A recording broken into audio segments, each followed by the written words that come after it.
Upon returning, she discovered he was no longer in the same place she had left him. She started to panic. How could he be anywhere? She was unable to locate the girl or him. How could they have gotten away? She gathered her belongings and started hurriedly looking for him in the park. Then she saw the girl trying to buy fries with an adult, along with Moses. She bent down and carried him up and turned to the person who was with him. Her eyes widened in shock when she recognized who was in front of her. Henry, her course rep in college. He also appeared shocked to see her. They hugged each other for a while before withdrawing. Henry was a very good friend of hers at college, but they had lost connection immediately after they graduated. Abigail revealed that she was divorced when Henry inquired about her husband during their catch-up. He seemed surprised, but apologized for bringing it up.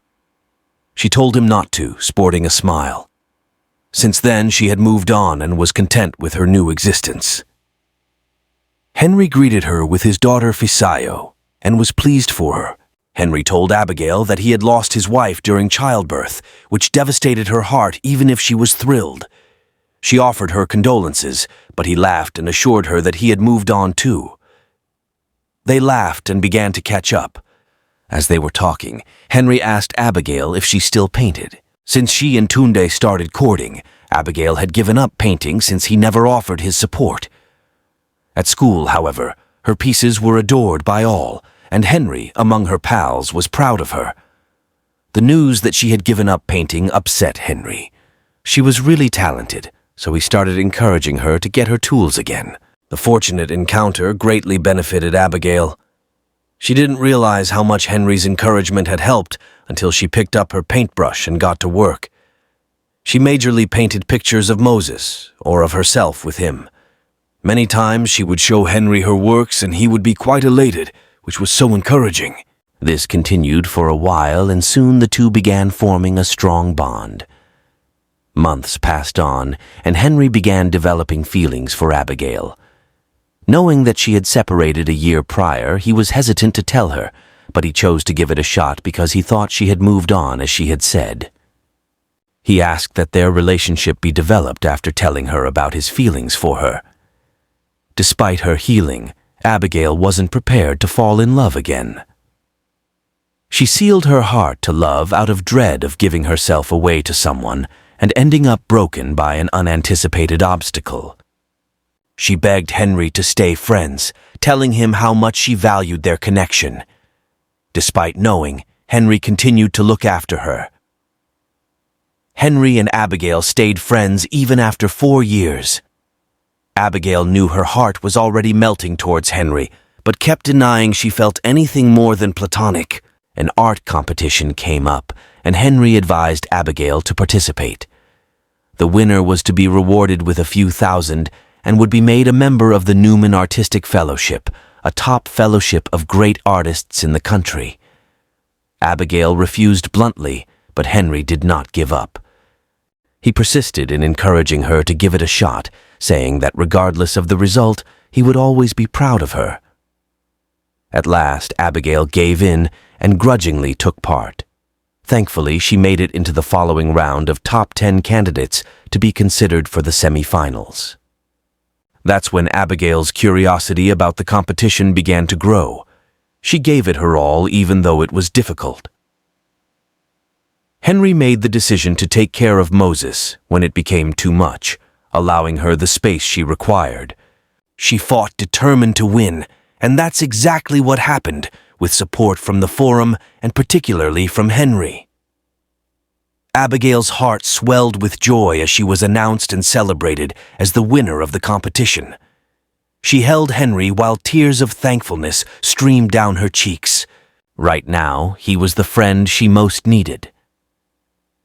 Abigail accepted Henry's suggestion to celebrate the honor with a supper. They dropped the kids with a friend of Sarah's from the forum. Held under the tree in Henry's compound, the dinner resembled a picnic. They were just relating to each other in a very wonderful way at that moment. Abigail was so happy she didn't even aware she was leaning in to give Henry a kiss. She made adjustments right away and apologized, which heightened the tension. Then Henry took her hands in his and assured her that his feelings for her were still the same.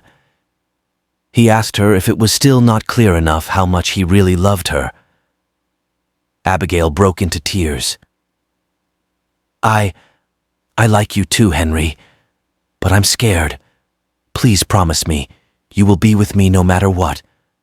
I can't go through this hell again, please, she pleaded passionately, and Henry drew her into a warm hug.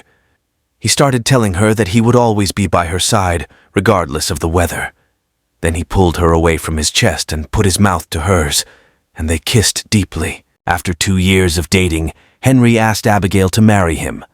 She happily accepted, and the wedding planning process started. They ran into Tundi at the mall when they were hanging out together. Saying he had been looking for her for some time, Tunda instantly tried to get her attention. Henry pulled her back, pleading with her to give Tundi a chance to speak before she completely ignored him and turned to leave. With a firm nod, Abigail stated that Tundi had forfeited that privilege. However, Henry persisted in asking until she gave in. It was then Tunde apologized for how badly he treated her, as he admitted to be the father of Moses. When Abigail asked him why he had changed his mind, he said he just found out that his mother had an affair with a white man while she was married and got pregnant in the process. She chose to hide it since she didn't want to ruin her marriage and was happy that Tunde wasn't white. Remorseful once more, he asked Moses whether he could still be his father. With a scathing glance, Abigail turned away from him. When the big day finally arrived, the thrilled guests were seated in the hall, witnessing the union of the two. Joy filled Henry and Abigail's hearts. At last, they could live out the remainder of their days in each other's company, overcoming every obstacle in unwavering love. The priest said, "If anyone here has reason or reasons why these people should not be joined together in holy matrimony, can either say now or forever remain silent." And there was a deafening stillness. Just as he was about to continue, someone burst into the hall screaming, "Wait!" causing fear to grip the hearts of the intending couple. Everyone turned his or her attention towards the entrance of the hall. The fear on the faces of the intending couple turned to pure anger, realizing the intruder was no other but Tunda. As he attempted to descend, she turned to face him. "Tund, really? As if you were the height of shamelessness. Did you actually come to ruin my wedding?